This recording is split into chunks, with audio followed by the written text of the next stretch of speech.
Kawan bicara dan menyusun kata. Menghijau tinggi si daun pandan, tumbuh merumpun si daun serai. Salam Malaysia gemilang saya hulurkan kepada pendengar budiman pembuka tirai. Salam sejahtera, salam satu Malaysia, salam transformasi, dan salam perpaduan. Yang dihormati Tuan Pengerusi Majlis, barisan panel hakim yang arif lagi bijaksana yang sedang menjunjung mahkota keadilannya, penjaga masa yang sentiasa peka dengan detak jamnya, para peserta yang saya kagumi, serta hadirin dan hadirat yang saya hormati.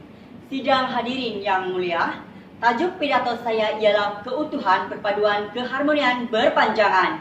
Menurut Kamus Dewan Bahasa edisi keempat, keutuhan bermaksud perihal sifat keadaan, utuh, kesempurnaan menjaga negara Malaysia, yaitu bahasa Melayu sebagai bahasa pengantar, memang jelas kelihatan pada hari ini. Perpaduan pula bermakna penggabungan, persesuaian, kecocokan, perihal berpadu, bergabung menjadi satu sepakat. Keharmonian berpanjangan pula bermakna kesempurnaan, kesepakatan dapat membantu menjaga keharmonian yang berpanjangan. Malaysia sebelum berdiri teguh sebagai negara membangun dan utuh perpaduannya telah melalui pengalaman pahit. Bermula dari penjajahan Portugis, kemudian Inggris, Belanda, Jepun, kemudian Inggris lagi. Pengalaman tersebut sebenarnya tidak mahu diulang lagi. Teriakan keramat merdeka pada 31 Ogos 1957 tidak semudah dilalui dan memaknakan kemerdekaan tersebut. Untuk itu, perpaduan kaum amat penting untuk memastikan keutuhan, perpaduan, keharmonian berpanjangan berlangsung hingga kini. Indikator saya yang pertama ialah keutuhan perpaduan yang terjalin daripada semangat cinta akan negara dan perasaan ingin membebaskan tanah air daripada belenggu penjajahan menjadi wadah utama mengekalkan keharmonian berpanjangan. Hal ini demikian kerana adanya perpaduan kaum dapat memupuk semangat nasionalisme yang mendalam kepada semua kaum di Malaysia tanpa mengira bangsa, agama, dan warna kulit. Lantaran itu, rakyat Malaysia haruslah bertanggung jawab menerima segala adat resam dan budaya yang berlainan agama dengan minda yang terbuka agar dapat membendung penindasan di negara-negara Thailand, Afrika, dan Indonesia. Melentur bulu, biarlah dari rebungnya. Perlu diamalkan dalam membentuk dan menanam semangat ini kepada generasi muda sejak kecil lagi. Sebagai tamsilnya, nyanyian lagu kebangsaan dan menghayati rukun negara di sekolah sebagai ikrar untuk mendisiplinkan diri. Oleh itu, mereka akan sadar tentang kepentingan bersatu padu dan bukannya bersifat berat tulang dalam membajai keharmonian berpanjangan dalam kalangan masyarakat. Hadirin hadirat sekalian, indikator saya yang kedua ialah semua penduduk di negara ini haruslah mengamalkan konsep perpaduan kaum dan bukannya bersikap seperti enau dalam belukar, melepaskan pucuk masing-masing untuk mengekalkan perpecahan kaum demi mengekalkan keutuhan perpaduan keharmonian berpanjangan.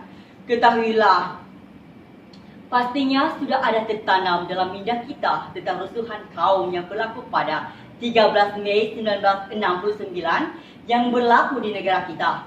Pada masa itu, semua pemimpin dan rakyat telah berusaha untuk menyelamatkan masalah tersebut.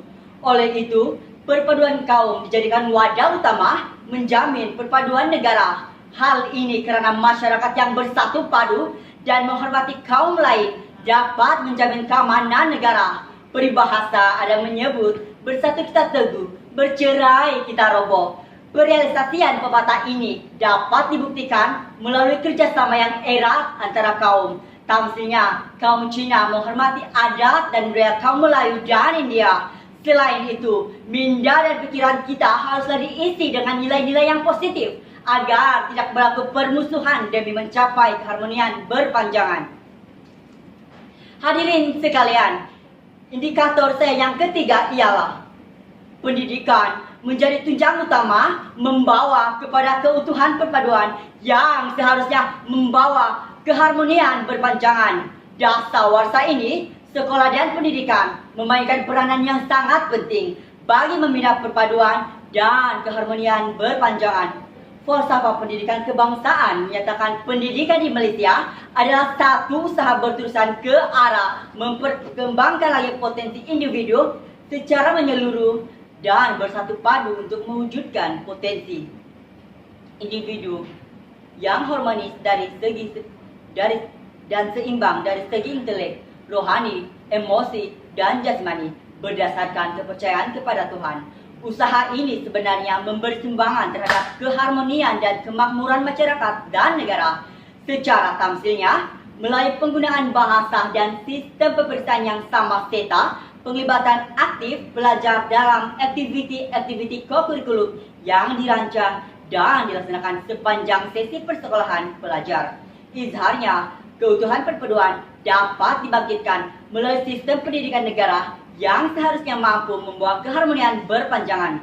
Konsep Satu Malaysia juga dapat dilaksanakan dengan jayanya, serta pelaksanaan kurikulum KBSR, KBSM, dan terbaru KSSM Sekolah Rendah dan Sekolah Menengah.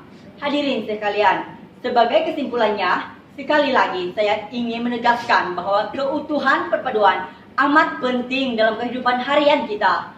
Selain itu, semua pihak haruslah bersatu padu mengekalkan perpaduan agar ekonomi negara berada dalam keadaan yang stabil dan membangun. Ketahuilah, kempen perpaduan tidak berguna seandainya kita masih tidak mampu mengawal toleransi antara kaum. Akhir kata, masyarakat harus mempraktikkan elemen bertolak ansur dan memperteguh kepahaman antara satu sama lain, supaya dapat membina impian negara pada masa depan yang lebih harmonis dan gemilang.